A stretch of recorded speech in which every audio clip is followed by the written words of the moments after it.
et école de pilotage.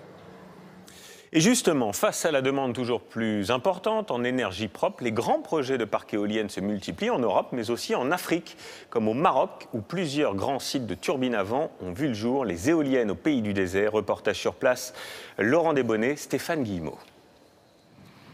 Elles sont gigantesques. Pour transporter ces pales d'éoliennes, il faut des camions surdimensionnés. Un convoi exceptionnel qui parcourt le Sahara. Destination le sud du Maroc, le plus grand parc éolien d'Afrique. Pas moins de 131 éoliennes réparties sur un terrain de 17 km de long. En fait, on vient de recevoir les pales. Donc ces pales-là ressemblent un petit peu à les ailes qu'on peut retrouver sur un avion. Chaque pale fait un peu plus d'une cinquantaine de mètres et le diamètre de l'éolienne est de plus de 100 mètres.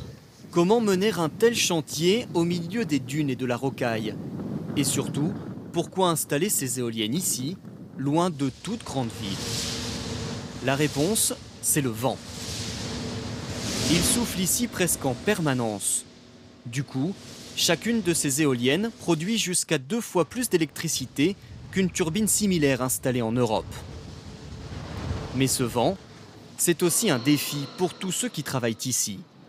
Exemple, le montage des pales. Elles sont assemblées au sol avant d'être fixées aux pylônes grâce à une grue. Une opération délicate que vient superviser cet ingénieur. Et ce matin-là, il y a un problème.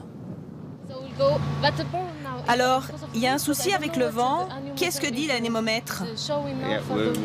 Oui, il faut qu'on vérifie ça. Quelques minutes plus tard, le verdict tombe. Le vent est trop fort pour mener l'opération en toute sécurité. Le chantier est donc suspendu. Il ne reprendra que plusieurs jours plus tard. Et voici l'autre difficulté du désert, le sable. Il se déplace et du fait de son déplacement, il crée des dunes à côté des zones où on peut faire des travaux de montage et de maintenance de l'éolienne. Les structures de carbone ont donc été renforcées pour éviter les infiltrations de sable. Au total, ce parc éolien coûte près de 500 millions d'euros. Si le Maroc dépense autant d'argent, c'est parce qu'il veut jouer à fond la carte des énergies renouvelables.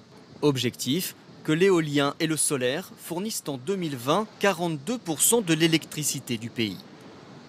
L'énergie produite par toutes ces éoliennes arrive dans ce transformateur géant, de quoi satisfaire les besoins en électricité d'une ville comme Marrakech, près d'1 million d'habitants. C'est sans doute le casse-tête le